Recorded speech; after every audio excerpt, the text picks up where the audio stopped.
The Chained Titans was released and it was a pretty awesome episode, all things considered. We got more info on Nino's personal life and we got to see Marinette and Adrien become a superhero couple. We truly are just living the best life right now, aren't we? Up until now, we've gotten new episodes weekly and they've all been top tier. Even if some weren't as great as others, they were still good episodes nonetheless. And after so long since the series started, this is the first time we are seeing Nino's parents in the show and on screen. We start the episode with Nino's parents before he was born, settling into their new apartment just after getting married. And already we can see that they will have problems in the future. Because while they are just voicing their different wishes with the money they got, it is also so far apart from what the other one wants. Nino's mother wants to stay and settle down somewhere by buying a house, while the father wants to travel the world endlessly. So that is already going to be a big problem as we see later in the episode. We get the intro, and when we return to present day where the core four go home just after a mission, and for the first time ever we see Nino's room, and honestly,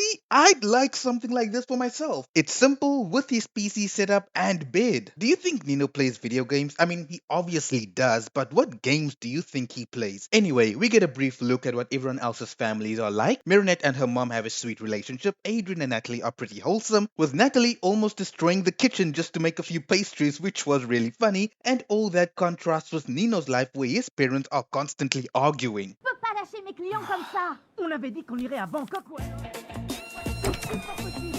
Il y a toujours quelque chose. Attends un peu. Explique-moi pourquoi j'irai à Hanoï ou Bangkok. Tiens, Tu veux jamais bouger d'ici. Chaque fois que je fais une proposition, tu refuses. avec toi, bouger c'est partir à l'autre bout du monde. You know, Chris is so cute when he's not talking. Like, I don't hate Chris, I just don't vibe with him, especially from his first appearance. And the music Nino had was straight up fire. Like, I can't lie, I'd listen to that music too. Can the creators just drop the soundtrack already? I'd gladly listen to it. Nino's parents don't see eye to eye and the boys leave. The father goes to work while Nino and his brother go to school.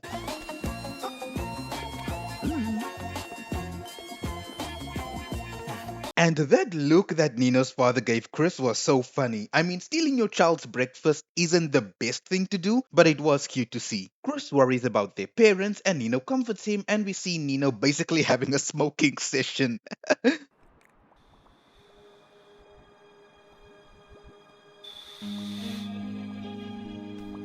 I mean, come on, him blowing bubbles is clearly an analogy for smoking when you're stressed or worried, right? And obviously, they can't show him holding a cigarette or a vape since that wouldn't look very good in a kids show. Alia joins Nino and their relationship is so cute, and it is the same situation here as it was in Hot Fixer. I feel their energy, I feel their chemistry, and the dialogue was perfect. Oh, peut-être à cause de ta voix, de ton parfum, de la douceur de tes doigts, ou peut-être parce qu'on est les seuls à connaître cet endroit.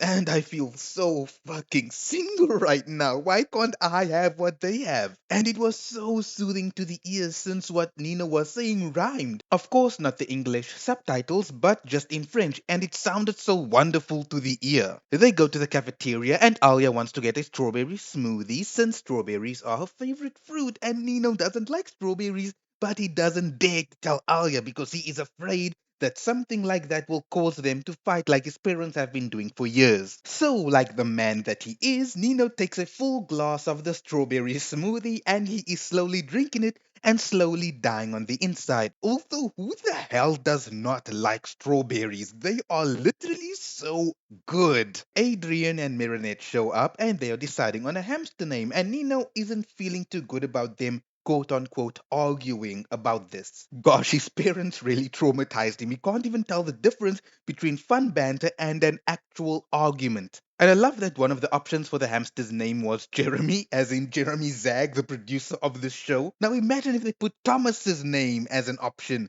That would have been funny. Nino tells Alia that he's worried about Adrien and Marinette's relationship, and Alia immediately knows that he's just projecting his parents' problem into the situation. Then Nino gets the amazing idea that he and Alia should give their Miraculouses to Adrien and Marinette for a day. Il faut qu'ils deviennent des super-héros.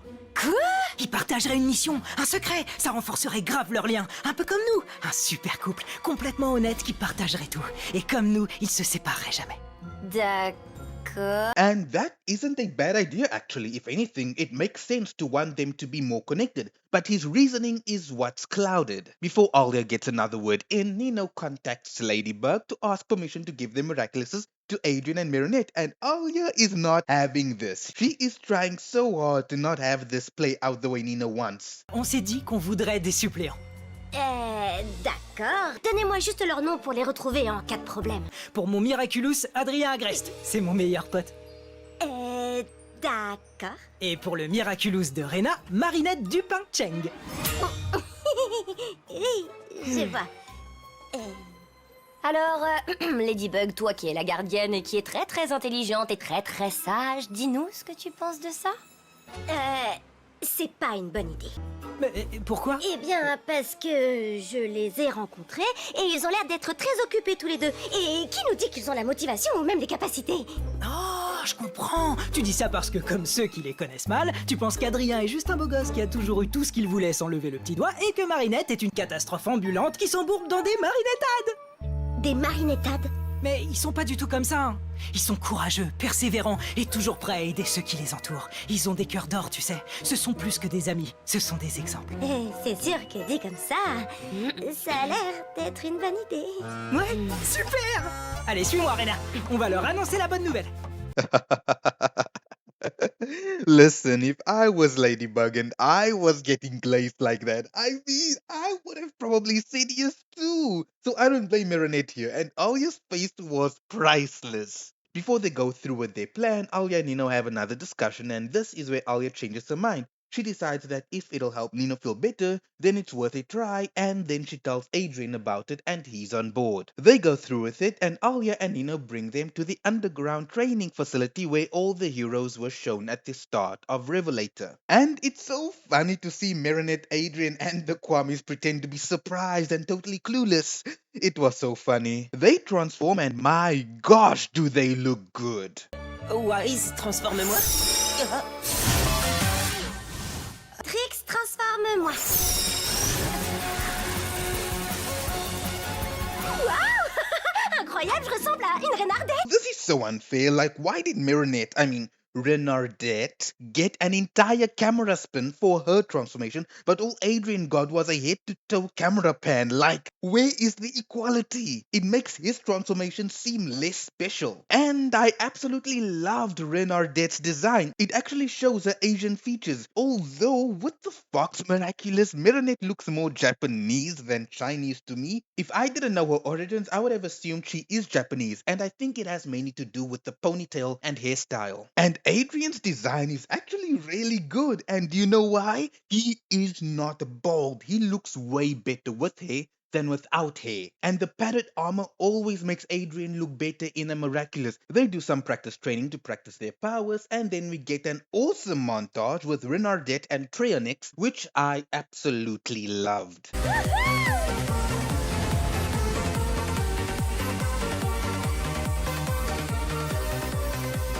On a l'impression de voler, c'est incroyable. C'est magique de faire les super-héros ensemble. C'est un moment magique, Trionix. J'aimerais tellement. Que ça dure pour l'éternité, Renardette. And the soundtrack, that is one of the most classic Miraculous soundtracks ever. And I am so glad they used it here. This could actually also be a what if episode. What if Ladybug and Cat Noir revealed their identities? They would be a happy couple and spend loving moments like this together. A supervillain shows up and the two heroes jump into action in order to protect the people of Paris. And when they get the chance, Renardette and Treonix go to hide and take the Miraculous back to Alia and Nino so that Ladybug and Cat Noir can join the fight. Cat Noir cataclysms the jar thinking that's where the Akuma is, but nothing comes out and the statues regrow and it's back to the same problem. Then Ladybug uses her lucky charm to get an anchor, but she doesn't know how to use it. And we see Nino realize that the akumatized victims are his parents, so he transforms and it's rather cool. Wise, transforme-moi.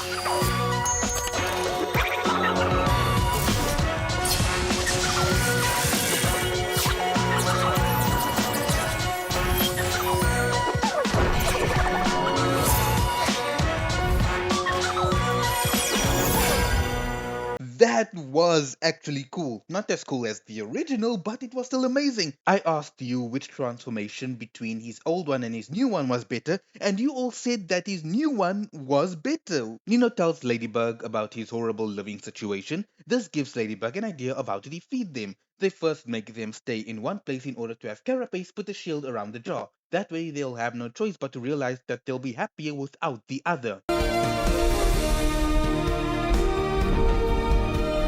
Libération! Cataclysme!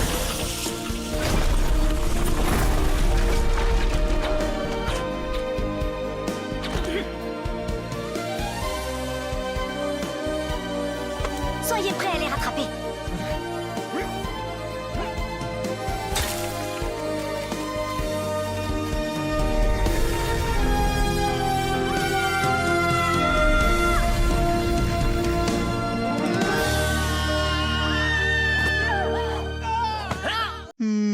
Imagine a darker ending where Carapace and Cat Noir weren't able to catch them and they just splattered. Nino's parents decide to get a divorce and Nino is actually happy about it, which makes sense from what I've heard. Some people feel more happy when their parents get a divorce because things are a lot calmer and everyone is happy. So I'm happy for Nino. This episode wasn't a personal growth episode for Nino, since we have had those in the past. It was more of an episode to show his personal life and see how he navigates through it. And I loved the episode for that. Tu sais, je me disais aujourd'hui, peut-être que tu devrais te trouver un suppléant.